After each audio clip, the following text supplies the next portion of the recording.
bakit sa loob ng office niya ay may langaw. So, ayan guys, napansin niyo ba ang napansin ko?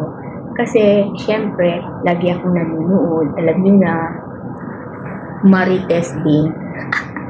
So, lagi ako nanonood. So, ayan, may napansin lang po ako doon sa my live. Isa na pala yung earrings ko. Ano ba? Nalaglag siguro. Hindi ko napansin Oo. So, balik tayo sa ating kwento. Saan na ba tayo? Hindi naman ako basher.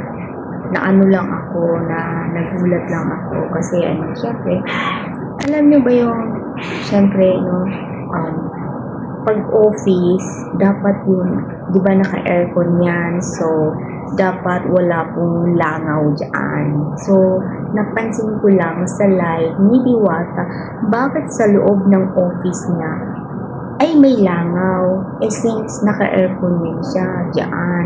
So, siguro lagi niyang o-open ang pintuan or mga tao pumapasok diyan basta-basta na lang pumasok.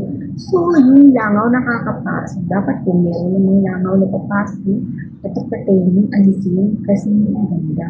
Naka-aircon kayo, siyempre po, yung aircon ikot-ikot dyan sa loob ng opisina mo. Kapag may langaw, hindi na po healthy yun kasi alam mo naman.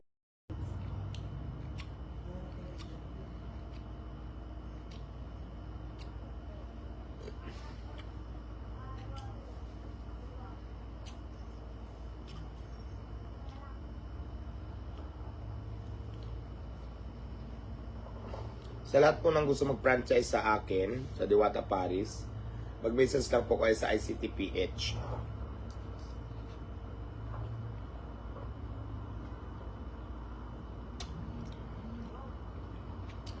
ICTPS po, ang kanilang FB pa. Sila po pag utap dam.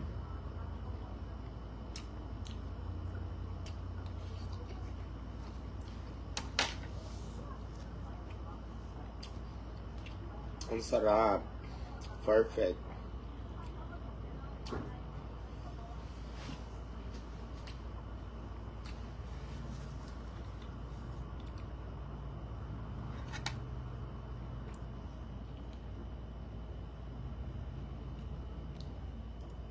Langaw, hindi na po healthy yun kasi alam niyo naman ang langaw ay napakadumi ng langaw kung tataiyan kung saan. Tapos may aircon ka dyan. So, ang tendency ng dirty ng langaw ay nandyan sa loob. Sana inaalis na naman. Pero hindi talaga maiwasan kapag manood ka ng live. Yung langaw, lilipad-lipad. Nakita ko yun. So, parang yung, alam niyo yung habang nanonood ako, parang gusto ko yung i-catch yung langaw. Parang gusto kong ulihin yung langaw para mawala dyan. Kasi habang kumakain si Diwata at nagsasalita, yung langaw nalipad-lipad. Parang habang nanonood ako ng live, gusto kong hulihin yung naisip ko pala, ay nasa phone lang pala ako. Wala pala ako sa actual ng live. Nasa phone lang ako kasi natawa ko sa sarili ko kasi biglang ginanyan yung sarili ko. Ano ba yan? Hinuhulit ko yung langaw sa video. Feeling ko na nandun ako sa harap niya. My goodness. So, sakit ng mata ko. Bulag na kasi guys ako guys. Hindi na talaga ako magtagal ng walang eyeglass. Kasi talagang malabo na talaga ang ating mata. So, anyway, yun lang. Concern ko lang. Sana naman doon sa mga pumapasok ng mga vloggers, ni Diwata. Sana naman kayo guys, pag nakikita nyo lang, bugawin nyo na lang, alisin nyo.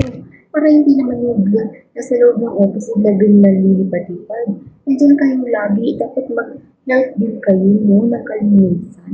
Lagi lang kayo nag-video, picture, yun na lang ang ginagawa nyo. Dapat tinitingnan nyo din yung mga ganun.